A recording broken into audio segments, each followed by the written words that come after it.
다 함께 기도드리심으로 수요예배 하나님 앞에 영광 돌려드립니다.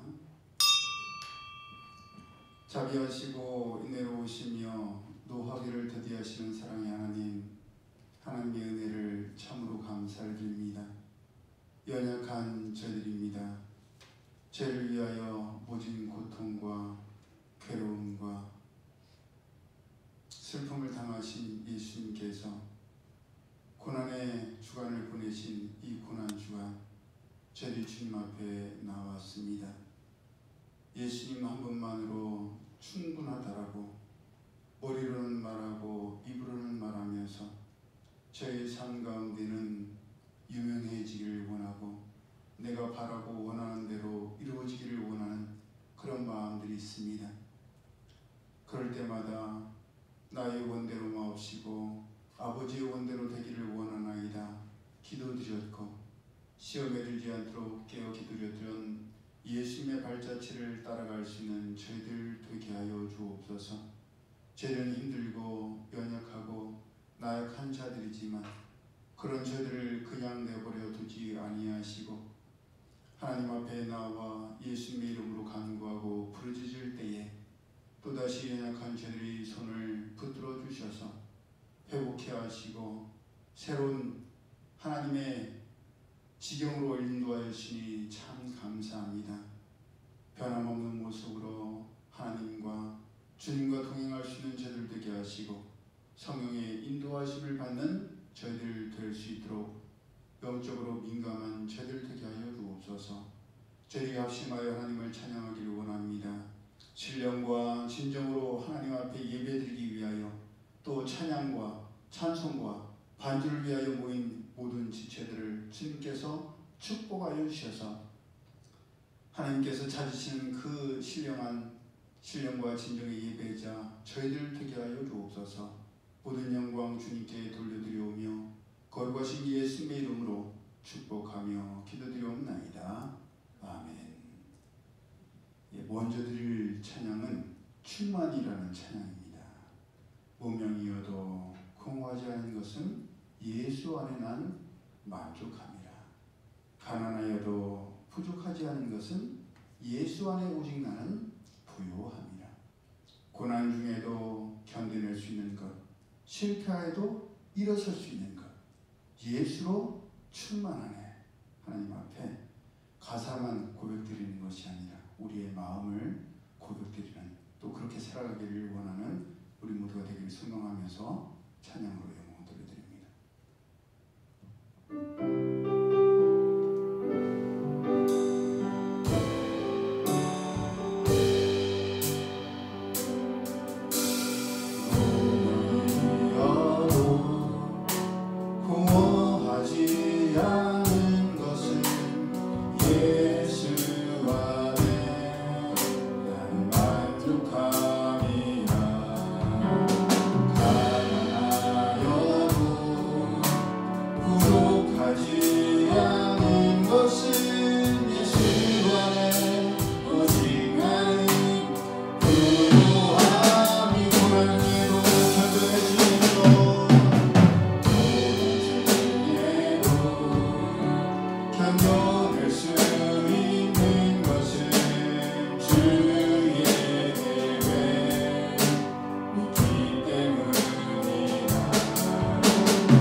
인자하심이라는 찬양입니다.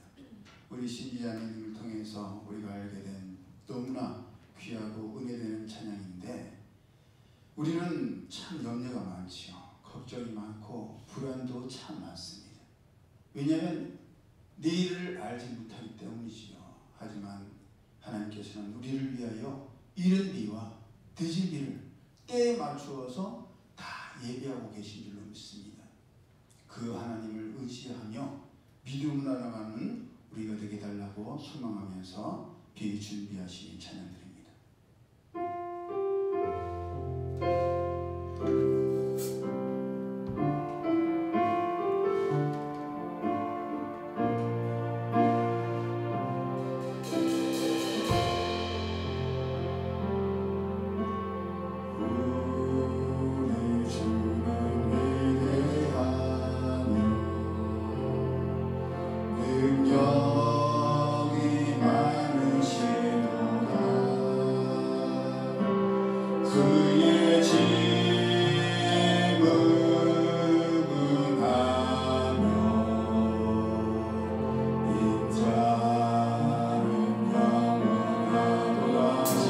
하늘을 덮으시며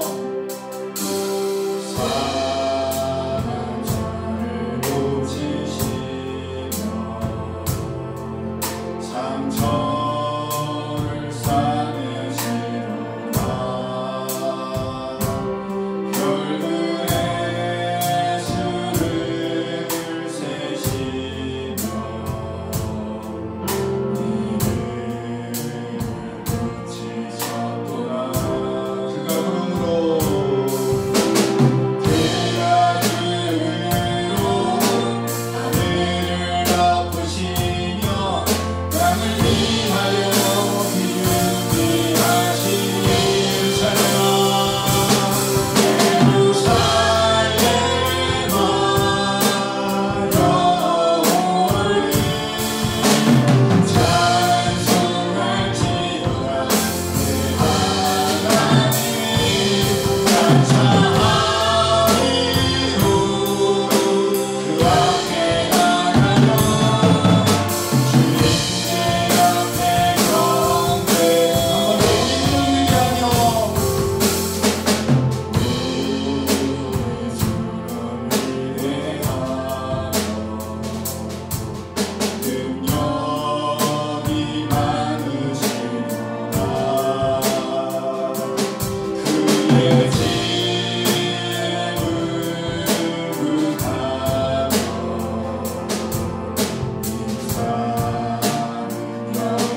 구름으로 하늘을 덮으시고 땅을 위하여 비 준비하시고 별들의 수를 세시고 이름을 붙이신 하나님께서 하물며 하나님의 형상을 닮은 우리에게는 얼마나 더 철저하게 완전하게 준비하고 계시겠습니까?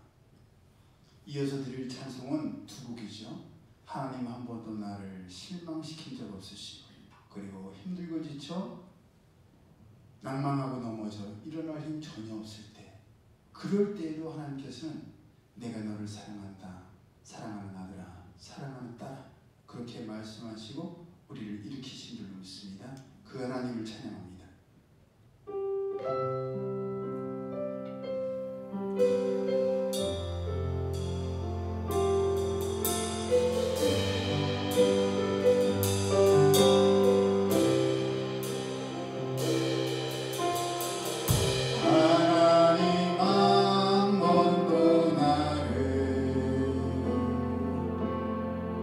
실망시킨 적 없으시고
나를 전투하여 도사서 감사드리며 예수 이름으로 축복하며 기도드립니다.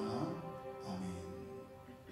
하나님 말씀 구약성경 사무엘하 23장 13절에서 17절까지의 말씀 우리 함께 합독합니다.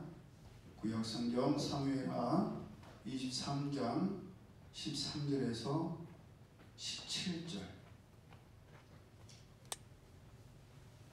504페이지예요. 시작.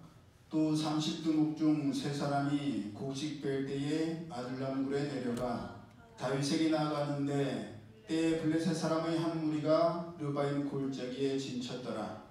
그때 다윗은 산성에 있고 그때 블레셋 사람이 요새는 베들레헴에 있는지라. 다윗이 소원하여 이르되 베들레헴 성문 곁 우물물을 누가 내게 마시게 할까 하며 세 용사가 블레셋 사람의 진영을 돌파하고 지나가서 베들레헴 성문 곁 우물물을 길어가지고 다윗에게로 왔으나 다윗이 마시기를 기뻐하지 아니하고 그 물을 여호와께 부어드리며 이르되 여호와여 내가 나를 위하여 결단코 이런 일을 하지 아니하리이다. 이는 목숨을 걸고 갔던 사람들의 피가 아니니까 하고 마시기를 즐겨하지 아니하니라. 세 용사가 이런 일을 행하였더라. 아멘. 우리가 함께 합독한 말씀을 본문으로 하나님께서 붙여주신 돕는 손길, 동역자를 만나는 축복이라는 제목으로 함께 은혜를 나누기를 원합니다. 여러분, 만남의 복이라는 것은 참으로 중요하고도 귀한 복입니다. 사람이 누구를 언제, 어디에서, 어떻게, 왜 만나느냐가 인생에 있어서 얼마나 중요한지 모릅니다.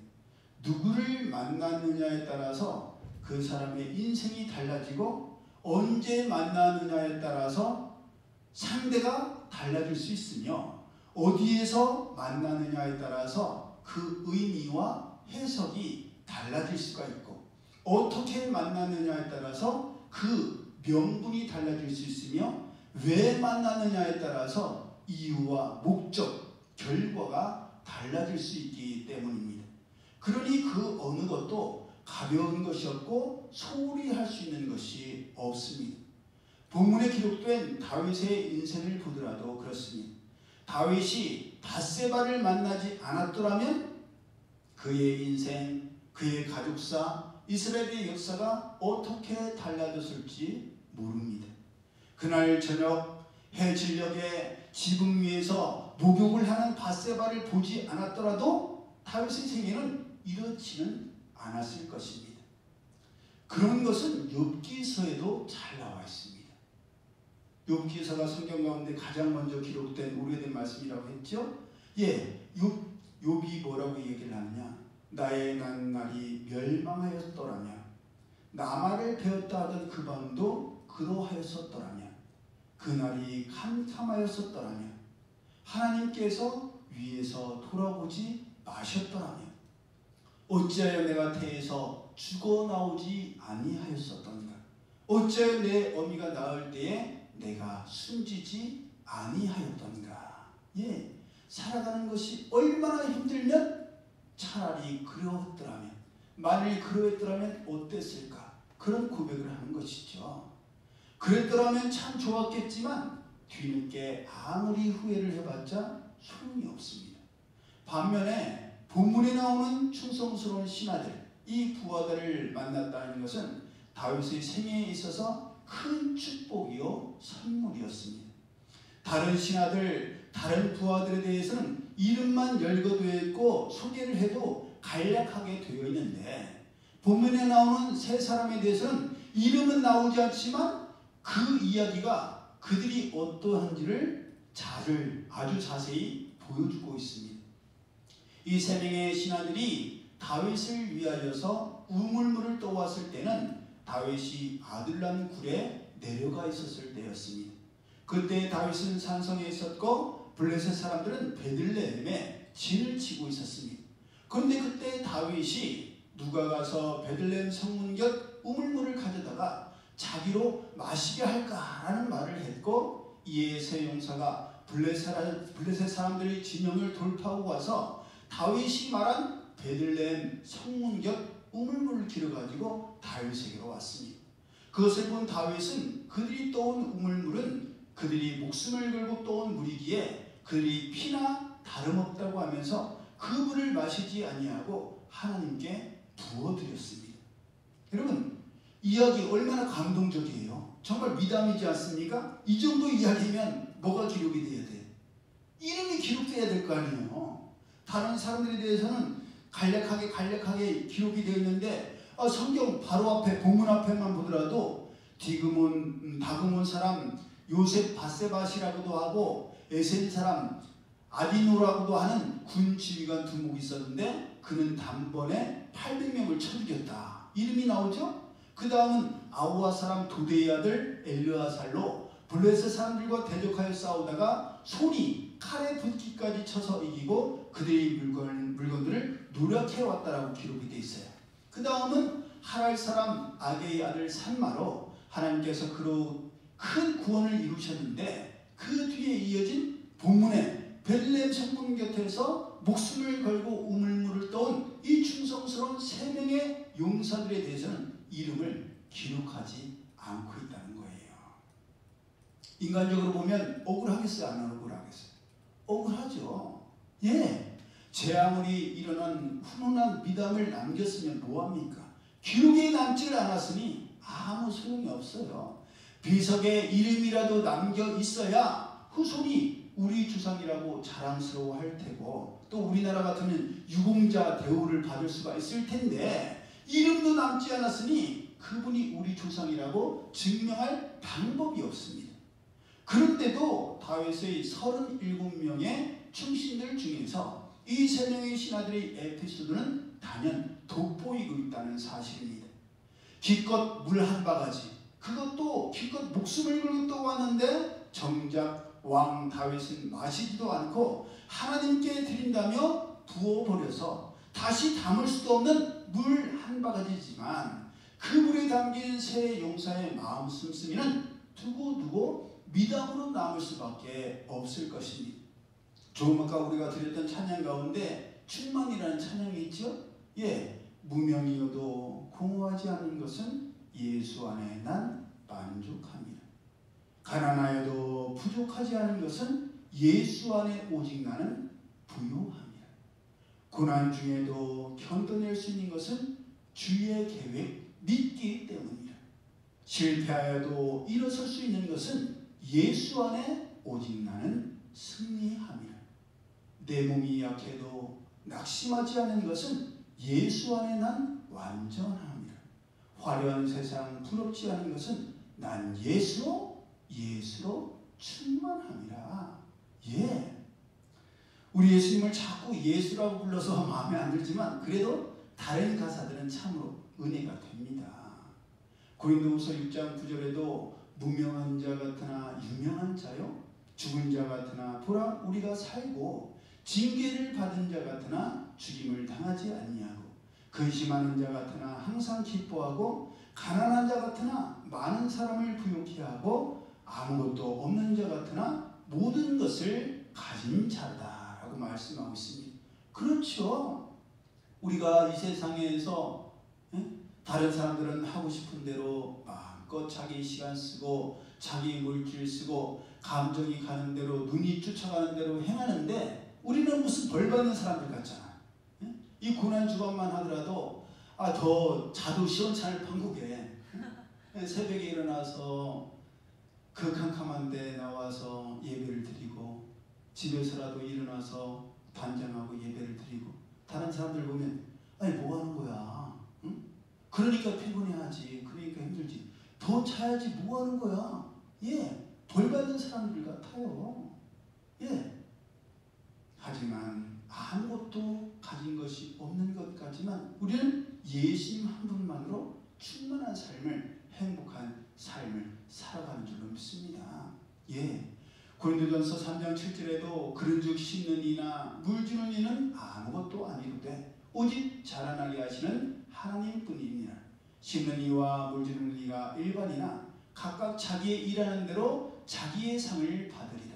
우리는 하나님의 동역자들이요 너희는 하나님의 밭이요 하나님의 집이니라 라는 말씀처럼 하나님의 은혜 가운데 우리는 자라는 것이고 우리는 풍성케 되는 줄로 믿습니다. 이 땅에서 우리가 유명해봤자 얼마나 유명하고 이 땅에서 유력해봤자 얼마나 또 유력하겠습니까? 저희 친구 목사님들 중에 그때 꽤 많은 인원이 신학교를 다녔어요. 한 150년 가까이 됐던 것 같아요. 저희 때만 하더라도 신학과가 제가 148번이었으니까 150년 가까이 됐던 걸로 기억하는데 그 많은 신학교 동기들 가운데는 지금 1000명이 넘는 교회에서 목회하고 있는 목사님도 계시고 유튜브 구독자도 굉장히 많은 목사님도 계시고 또 많지는 않지만 하나님께서 맡기신 양들을 최선을 다하고 먹이는 목양을 감당하고 있는 우리 친구 목사님들도 있어요. 화면상으로 볼 때는 굉장히 큰 교회에서 화려한 성가대와 찬양단과 함께 이렇게 말씀을 전하는 목사님도 계시고 열악한 시골에서 혼자 이렇게 말씀을 전하는 목사님들도 계시지만 우리가 동기 모임이나 장례식이나 결혼식이 있어서 만나면 어떨 것 같아? 막 그 이마에 교인 몇 명인 목사님, 구독자 몇 명 막 그렇게 써갖고 따라붙어 다닐 것 같아? 아니에요. 거기서 만나면 똑같은 친구일 뿐이에요. 똑같은 주의 종, 똑같은 교회 목사님일 뿐이에요. 친구들끼리 만났을 때는 그 사람의 상황이나 환경에 상관없이 철아, 규야, 준광아, 예, 근아, 서봐, 찬아 그냥 이름을 부를 뿐이에요. 다 같이 하나님의 동역자요 하나님의 종일 뿐입니다. 이 교회나 저 교회나 큰 교회나 작은 교회나 도시의 교회나 시골의 교회나 얘기를 들어보면요 다 하나님의 은혜로 살고 있어요. 하나님의 은혜 필요 없다고 하는 목사님은 친구들은 한 사람도 보지 못했어요. 모두가 다 예수님 한 분만으로 충분하고 충만하사 그렇기 때문에 이름이 알려져도 상관이 없고 이름이 알려지지 않아도 상관이 없는 겁니다. 본문에 나오는 새 용사들처럼 비록 이름은 기록되지 않았고 알려지지 않아도 이 이야기를 듣고 읽는 사람들이라면 누구나 다 야, 그 사람들 이름은 모르겠어. 이름은 모르겠지만 다윗 왕이 물을 마시고 싶다고 했을 때 목숨을 걸고 생명을 걸고 그 베들레헴 성문 곁에 우물물에 가서 물을 기른 이 사람들. 야, 다윗에겐 정말 충성스러운 신하들이 많았구나. 야, 하나님께서 다윗에게 정말 귀한 만남의 복을 주셨구나 라고 하지 않았겠습니까? 예. 또한 이런 귀한 충성스러운 신하들 함께 동역하는 자들이 있다면 이 다윗이 얼마나 귀하고 감사한 일이겠어요. 여러분 같은 시대에 태어나서 하나님의 아들, 딸, 하나님의 자녀, 하나님의 백성, 하나님의 종으로 살면서 하나로 더불어서 마음껏 하나님을 찬양하고 하나님의 영광 위에서 산다면 이보다 더 귀한 축복, 이보다 더 귀한 행복이 어디에 있겠느냐 말입니다. 제가 요즘은 거리 찬양에서 하나님을 찬양할 때도 우리 권사님이나 목사님이나 집사님이나 우리 자매들과 더불어 찬양할 때도 너무너무 감사하고 너무너무 행복하고 우리 교회에서 찬양을 드릴 때도 너무너무 감사하고 너무너무 행복해요. 한때는 반주자가 없어서 하나님 우리 교회는 언제 반주자 보내주실 거예요? 그렇게 기도를 드렸던 것이 얼마나 눈물의 나날들이 많았겠어요. 반주기 틀어놓고 반주기에다가 기타 치면서 그날들이 짧은 시간들이 아니었어요. 근데 하나님께서 어린 유미를 통해서 반주자의 꿈을 갖게 하시고 어린 딸이 이렇게 헌신하면서 또 우리 사랑하는 현지 자매님과 태지 전도사님도 반주하게 하시고 또 찬양인도도 저 혼자 하면 약할까봐 우리 신지 자매님 보내주셔서 함께 찬양할 수 있다는 것, 저는 이건 엄청난 축복이라고 생각합니다. 하나님의 선물이라고 생각을 해요. 그러니 이보다 더 귀한 행복, 제가 오늘 기타를 치지 않은 것도 굳이 기타를 치지 않아도 되겠구나. 찬양에만 집중해도 되겠구나. 왜냐하면 기타를 칠 때는 기타도 쳐야 되고 찬양 인도도 해야 되니까 마음이 분산되는데 이제는 그럴 염려와 걱정이 없구나. 그래서 제가 굉장히 마음 편하게 오랜만에 찬양에만 집중해서 찬양을 드릴 수가 있었던 거예요. 저는 그런 의미에서 보더라도 다윗과 함께했던 이 세 용사, 또한 이들 외에도 다윗과 함께했던 37명의 용사들은 참으로 귀한 사람들이요 참된 행복자들이라고 생각합니다. 그것은 다윗 왕에게 있어서도 귀하고 행복한 일이고 이 37명의 용사들에게 있어서도 그런 용감하고 하나님을 의지하는 자들을 귀하게 여기는 다윗이라는 리더, 왕이 있다는 것도 얼마나 귀한 일이고 행복한 일이겠어요. 사람이 내가 수고하고 헌신하는 것에 대해서 알아준다는 것만큼 귀한 일이 없습니다, 여러분. 왜냐하면 세상 사람들은요, 열심히 하고 노력해도 그냥 그러려니 하거나 표현하지 않을 때가 참 많아요. 그런데 하나님께서는 우리가 수고하고 헌신하고 희생하고 섬기는 것에 대해서 칭찬하시고 리액션이 있으시단 말이에요. 잘했어, 아들아. 잘했어, 딸아. 그러면서 주변 사람들을 통해서도 그런 귀한 행복한 만남들을 허락해 주시니 이 얼마나 귀한 일이겠습니까? 어디에서 이런 귀한 동역자들을 만날 것이며 어디에서 이런 귀한 만남의 복을 누리겠습니까? 오늘 살아가는 우리가 이런 귀한 만남의 복을 누리고 있다면 이것이야말로 그 어떤 것보다 귀한 하나님의 축복이요 선물인 줄로 믿습니다. 나와 마음을 함께하고 신앙을 함께하고 함께 헌신하고 함께 섬기기를 원하는 공동체가 있다는 것은 놀라운 축복이요 행복이 아닐 수가 없습니다. 왜냐하면 혼자 아무리 잘하고 싶어도 혼자 할 수 있는 일이 있고 여럿이 함께 해야만 하는 일들이 있잖아요. 예를 들어서 이 건반, 이 키보드를 드는 것은 저 혼자 할 수 있어요. 하지만 이것을 드는 일은 저 혼자 못하죠. 제가 힘이 좋아도 이걸 혼자 어떻게 들겠어요? 끌고 갈 수는 있겠죠. 끌고 갈 수는 있지만 들 수는 없어요. 그런데 오늘 예배드리는 우리 성도님들이 한 사람씩 나와서 기둥이만 잡아도 들 수 있잖아요. 합력해서 선을 이룰 수 있으니 혼자가 아니고 합력하여 동역할 수 있다는 것, 이것은 정말 놀라운 하나님의 축복이요 행복인 줄로 믿습니다. 하나님께서 지금 우리에게 그런 동역자를 붙여주시고 그런 만남의 복을 주셨다면 우리는 더욱 감사하면서 하나님 영광을 위하여서 합력하여 선을 이루기에 힘써야 할 것입니다. 또한 그런 만남의 복을 구하고 바란다면 하나님께서 붙여주시고 하나님께서 채워주실 것을 소망하면서 간절히 기도의 잔을 채워야 한다는 겁니다.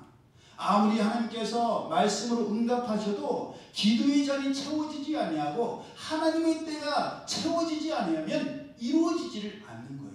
그때는 기다려야 됩니다.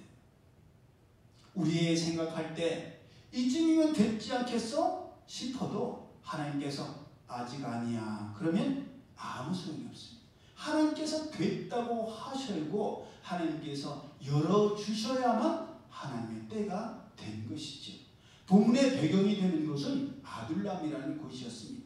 아둘람이라는 곳은 동굴이 많은 곳이었고 그 동굴들은 상층, 모래로 된 바위로 된 것이어서 조개 껍질로도 벽을 깎아 내릴 수 있을 정도였어요. 나중에 기회가 되시면 요르단이라는 나라에 가면 페트라라는 곳이 있어요. 거기 가면 붉은색으로 된 이렇게 동굴들이 많은데 거기에 사람들이 쇠 같은 거로 긁어서 이렇게 신전을 만들어 놓은 게 있어요. 참 굉장히 사이즈는 큰데 그걸 사람이 콘크리트를 붓거나 벽돌을 쌓아서 만든 것이 아니라 일일이 다 깎아서 만들었어요. 파서 만들었어요. 그래서 굉장히 장관을 이루고 있는데 이 아둘람이라는 그 굴에 다윗이 거하고 있었고 시편 57편을 보면 아둘람 굴에 거하였던 다윗이 하나님께 신앙 고백을 드리고 하나님을 찬송한 내용이 있습니다. 그 내용이 뭐냐? 하나님이여 내 마음이 확정되었고 내 마음이 확정되었사오니 내가 노래하고 내가 찬송하리이다. 예, 내 영혼이 확정되고 그 찬양이 바로 시편 57편을 배경으로 하고 있어요. 또 내 영광아 깰지어다 비파야 수금아 깰지어다. 내가 새벽을 뭐하리로다? 깨우리로다. 예, 새벽을 깨운다. 무슨 말일 것 같아요? 예, 오늘날 우리로 치면 새벽 예배를 드리는 것을 새벽을 깨운다라고 표현할 수 있겠죠. 힘들고 어려울수록 큰일을 앞두고 있을수록 깨어 기도드려야 되고 하나님을 찬송해야만 하는 것입니다. 다윗만 새벽을 깨는 게 아니에요. 다윗만 큰일을 앞두고 기도드리고 다윗만 시험에 들지 않게 기도드린 것이 아닙니다. 하나님의 아들이신 예수님께서도 큰일을 앞두고 시험에 들지 않도록 깨어 기도드리셨고 새벽을 깨우셨습니다. 마가복음 1장 35절에 새벽 오히려 미명에 예수님께서 일어나 나가 한적한 곳으로 가사 거기서 기도하시더니 누가복음 22장 44절에도 예수께서 힘쓰고 애써 더욱 간절히 기도하시니 땀이 땅에 떨어지는 핏방울같이 되더라. 기도 후에 일어나 제자들에게 가서 슬픔을 인하여 잠든 것을 보시고 이르시되 어찌하여 자느냐? 시험에 들지 않게 일어나 기도하라. 예, 예수님께서도 시험에 들지 않도록 깨어 기도하라고 하셨고 본인도 그렇게 새벽 미명에 한적한 곳을 찾아가셔서 하나님 앞에 기도로 나아갔다는 사실입니다. 지금 우리는 무슨 주간을 지내고 있죠? 예, 고난주간을 지내고 있습니다. 저에게 있어서 이 고난주간은 굉장히 특별한 의미를 가지고 있습니다. 왜냐하면 제가 지금까지 살아오면서 유일하게 수술대에 올라서 수술을 받은 날이 고난주간에 일어났었기 때문입니다. 제가 이 오른손을 다쳤을 때가 고난주간이었어요. 그 고난주간에 다른 때 같으면 기도를 드리며 묵상을 해야 되는데 그 해는 유별나게 고난주간인데도 불구하고 시간이 없다는 이유로 교회가 이렇게 정리되어야 된다는 생각으로 자동톱을 가지고 우리 교회 저쪽 담 치킨집으로 가는 그 담 쪽에 메타세콰이어 나무가 3그루가 심어져 있었어요. 왜 하늘로 굉장히 올라가는, 높이 올라가는 이 나무는요 그냥 내버려 두면 35m까지 자란대요. 굉장히 자라는 속도가 빨라요. 그래서 실제로 저희가 아주 작은 걸 사다가 심었는데 이게 몇 년 만에 전봇대 높이만큼 올라간 거예요. 그래서 우리가 생각해 봤을 때 몇 년 냅두면 이 앞에 있는 샬롬 빌라 그런 건물보다도 더 올라갈 것 같은 거예요. 그럼 어떻게 돼요? 거기에서 민원이 들어올 거 아니에요. 왜냐하면 창문을 열면 이렇게 전경이 보여야 되는데 나무가 눈앞에 보이고 또 나중에 보이는 것도 문제지만 나중에 이 나무가 전봇대를 건들면 안 되니까 잘라야 된다. 그러면 자를 수가 있겠어요? 없겠어요? 못 자르죠. 왜냐하면 그 높이 35m나 자란 나무를 베면 넘어지면 우리 교회를 넘어져도 문제고 남의 집 차에 넘어지고 사람에게 넘어지면 큰일이 나잖아요. 또 태풍이 불어서 바람이 세서 꺾어지면 차량에 피해를 줄 수가 있고 그래서 이거는 냅두면 안 된다. 그래서 하필이면 그 주 지나고도 자를 수 있는데 하필이면 고난주간에 잘랐어요. 그러다가 허기성 목사님이 톱을 잡고 계셨고 제가 톱을 자를 수 있도록 잔가지를 잡고 있었는데 서로 사인이 안 맞았어요. 그래서 목사님은 제가 손이 내려올 줄 몰랐고 저는 톱이 올라올 줄 모르고 그래서 저는 가지를 내리고 목사님은 가지를 치려고 톱을 올리다가 중간에서 만났어요. 톱과 제 손목이 만났어요. 순식간에 따끔하더라. 그리고 나서는 제 얼굴이 백지장처럼 하얘졌어요. 제 손도 하얗게 질렸어요. 여러분 그거 알아요? 갑자기 깊은 상처가 나면 피가 금방 안 나요. 조금 베었을 때는, 겉에 있는 혈관이 다쳤을 때는 피가 금방 나요. 그런데 깊은 곳에 다치면 피가 금방 안 나요. 우리 피부 속에 하얀 막이 있는데 그 막을 뚫고 들어가면 거기서는 피가 금방 안 나요. 처음에 다쳤을 때는 하얗기만 했어요. 그래서 제가 아무 말도 안 하고 2층으로 올라가서 수건을 갖다가 팔을 동여매고, 거기서 목사님이 놀래갖고 야 괜찮아? 괜찮아? 계속 그러고 있는데 제가 손을 동여매고 와갖고 우리 둘만 알았어요. 빨리 병원 가요. 빨리 가까운 병원 가자. 그때부터 손이 떨리기 시작하더라고요. 병원 갔더니 의사 선생님이 아이고 어쩌다 이 지경이 됐어. 이거 손 못 쓰겠는데. 그분은 장난같이 하시더라. 근데 저는 오른손이 장애자가 되느냐 안 되느냐가 달려있을 때였잖아요. 더더군다나 톱밥이 그 먼지와 흙이 팔에 엉겨 있으니까 이거는 마취도 못하고 씻어내야 돼. 그러니까 이 손에 로봇가 이렇게 보이듯이 힘줄이 보이는 거예요. 의사 선생님이 중지에서부터 밑에는 못 쓸 수도 있다. 다행히 손이 잘리지는 않았는데, 뼈를 상하지는 않았는데, 뼈 바로 앞에, 제일 중요한 동맥 바로 앞에 딱 멈췄다. 근데 신경을 거들어서 중지에서 새끼손가락까지는 손을 못 쓸 수 있다 그러셨어요. 그런데 흔적만 남고 쓸 수 있습니다. 그래서 고난 주간만 되면 그때가 생각이 나요. 아, 하나님께서 예수님의 고난만 묵상하고 말씀에 집중하고 잠잠히 그 기간을 보내라고 하셨는데, 인간적인 생각으로 늦추면 안 될 것 같고 지금 해야 될 것 같아서 그 고난 주간에 그 나무를 베려다가 다쳤다는 것이 두고두고 생각이 나요. 그런데도 미련한 사람은 어때요? 고난 주간 되면 또 그거를 망각해요.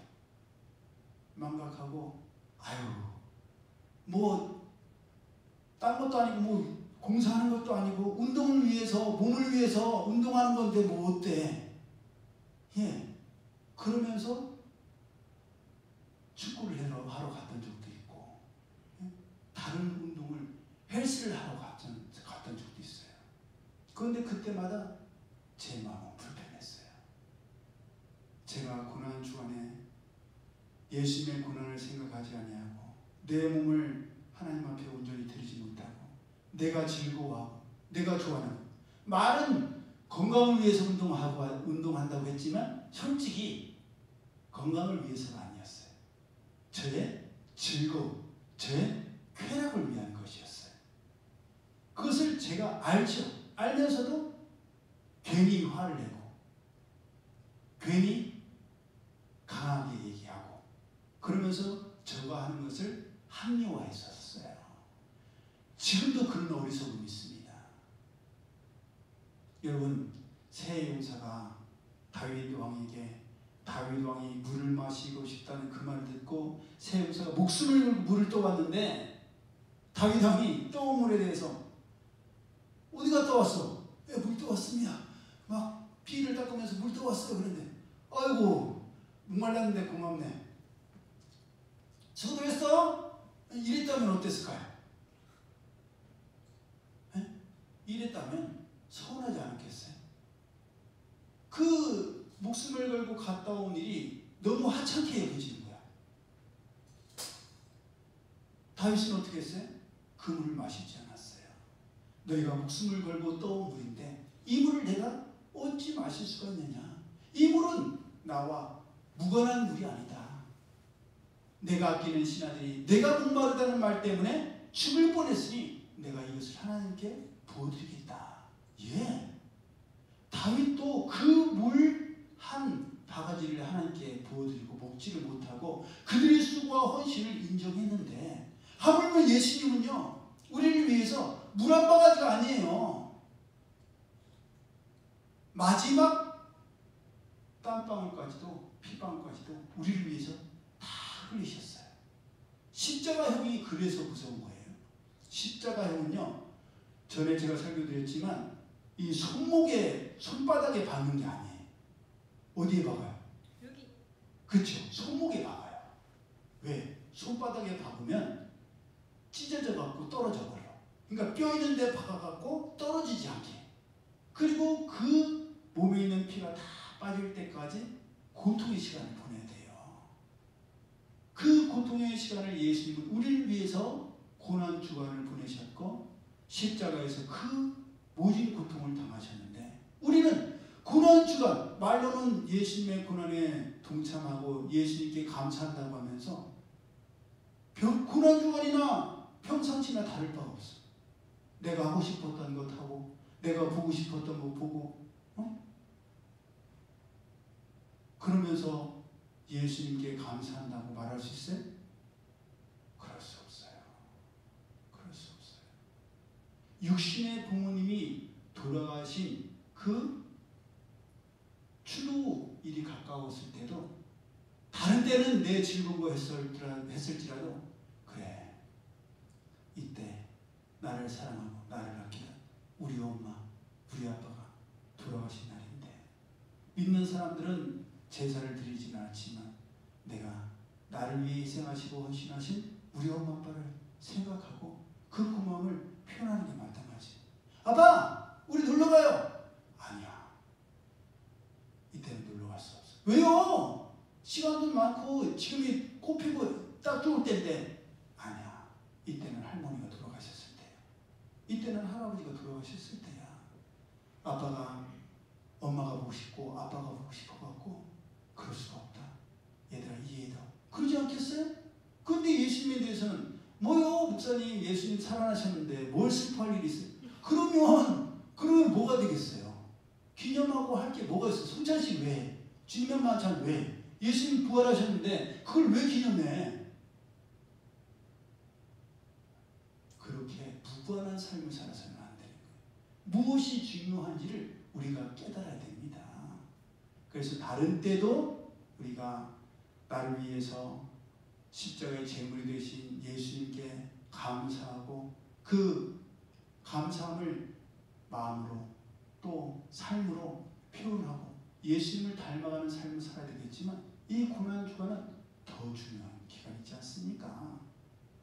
어떤 이들은 이 고난주간에 맞이해서 금식을 하고 3일 금식, 일주일 금식, 하다못해 하루 금식 또는 한두 끼 금식이라도 하고, 미디어 금식이라고 해서 요즘은 미디어 금식도 하고. 그런데 아유, 그건 괜히 광신도들이나 하는 거야. 나랑은 상관없는 일이야. 그리고 하고 싶은 거 보고 싶은 거 다 본다면 우리 스스로 부끄럽지 않겠어요? 우리가 명심하기를 바랍니다. 다윗을 위해서 물도온 새 용사도 많은 사람들에게 야, 이런 귀한 사람들이 있나, 그런 미담을 남기는데, 우리는 예수님을 위해서 정말 죽기까지 순종하면서 따르기를 원한다고 하면서, 길이요 진리요 생명이신 예수님을 따라간다고 하면서 무관한 삶을 살면 되겠느냐 말이에요. 이것을 꼭 명심하여 주셔서 하나님께서 그 어떤 만남의 복도 우리에게 참 중요하지만 그 무엇보다도 중요한 하나님을 만나는 복, 예수님을 만나는 복을 우리에게 주셨잖아요. 그 복을 우리가 감사하면서 그 복을 하나님께 귀하게 여기고, 이 고난 주간을 남은 날도 이제 얼마 남지 않았잖아요. 목요일, 금요일, 토요일, 주일, 평상시도 그렇지만 나를 위해 죽으신 예수를 위해서 나는 무엇으로 보답할 수 있을까? 어머니 아버지 생일날 엄마 사랑해 그걸로 퉁치면 얼마나 서운해요. 그래도 정성을 담아서 편지라도 쓰고 할 수 있는 선물을 준비했을 때 부모님이 다른 것 때문에 기뻐하는 게 아니잖아요. 아, 이 녀석이 우리 아들 우리 딸이 나를 사랑하는 게 느껴진다. 그러면서 감동받는 것 아닙니까? 그렇게 정말 우리 하나님 아버지를 기쁘시게 하고 감동시키며 우리를 위해서 죽으신 예수님께서 그래 내가 보람이 있구나. 예, 우리 6.25 전쟁 때 우리나라를 위해서 오셨던 수많은 그런 외국 파병 군인들도 우리가 잊지 아니하고 그분들에게 감사할 때 눈물을 흘리면서 그렇게 고백하더라고요. 내가 70몇 년 전에 이름도 몰랐고 어디 있는지도 몰랐던 대한민국, 한국을 위해서 올렸던 희생을 지금도 잊지 않은 것만으로도 내가 너무 고맙다. 내 희생이, 내 헌신이 헛되지 않고 보람이 있어서 내가 행복하다. 그러더라고요. 하물며 예수님의 그 희생과 헌신이 보람이 있어야 되지 않겠습니까? 그렇게 예수님을 보람되게 하고 예수님을 기쁘시게 할 수 있는 우리의 삶이 되기를 예수님의 이름으로 축복합니다. 기도드립니다. 사랑의 하나님 감사합니다.